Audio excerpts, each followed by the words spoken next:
Sometimes you're going to be perceived as the asshole. And sometimes, most of the time, people aren't going to like you. That's because you're not doing what they want you to do. And for me, that's very important. You follow the beat of your own drum. Don't let anybody dictate to you what you should be or what you can be or what they think you should be. Be whoever you want to be. And if they don't like it, that's their problem, not yours. And that's kind of something that I've always kind of lived by. Trying to get my kids to like me. That is the most stressful thing on earth. Like you sit there and wait to see if they're going to text you back. Or you call and you see if they're going to call you back. It's one of those things where I never realized how you go through the whole scope of your life not caring about recognition or acceptance from anybody. And this one 3-year-old can break your heart in 30 seconds. That's my big thing now, is how to be the cool dad. I love working on my cars myself, just figuring out the problem, assessing it, and fixing what needs to be fixed. And I learned that from my dad. When I was a kid, he used to always say there was something magical about taking a piece of dirt and making it a home.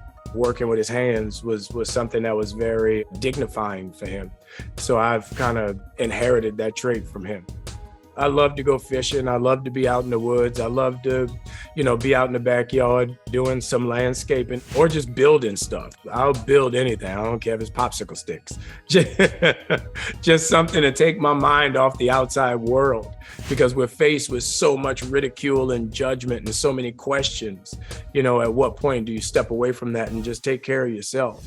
Giving back is very important to me because it keeps me specifically grounded. It keeps me humble. A lot of times you drive past people and you never know what their experience is in day-to-day life. So when I give back, it's really an opportunity to see what other people are going through and how other people live. So I can know how fortunate I am. So I can know how fortunate my kids are. My neighborhood that I grew up in, New Orleans, is a very small city, and we have pockets within that city. And my pocket is called the 7th Ward. And to me, after Katrina, I learned very quickly there's nothing more important than home.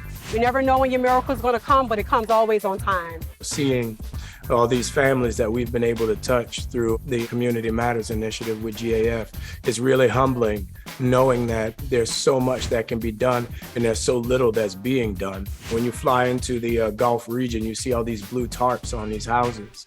And those are people who haven't been able to afford to get their homes fixed back up. So to give somebody the opportunity to make their home whole, holistically, that helps me mind, body, and soul. It makes me feel good, and I learn a little bit more about myself. Not so much I need the pat on the back, or not so much I want the recognition, but the idea of seeing someone smile, seeing someone being transformed by the idea of social work and aid. If I can give that little bit of joy, that makes me feel good as well.